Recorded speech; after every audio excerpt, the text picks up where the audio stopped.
লতা কত কেজি?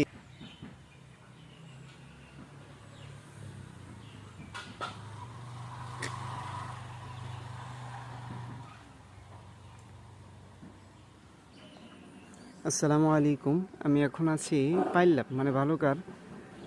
এটা হচ্ছে পূর্ব এবং দক্ষিণে অবস্থিত। বালুকার থেকে প্রায় 20 কিলোমিটার দূরে। তো এখানে একটা গাছে দেখেন পাইল্যাপ চৌরাস্তার যে বড় একটা গাছ, মানে এটা হচ্ছে সবচেয়ে বড়, এদিকের মধ্যে সবচেয়ে বড় একটা গাছ। তো এই গাছের মধ্যে মৌচাক। তো আমরা এখানে আসছি নামাজের জন্য, জুমার নামাজের জন্য। তো এটা হচ্ছে একটা প্রাকৃতিক চাকের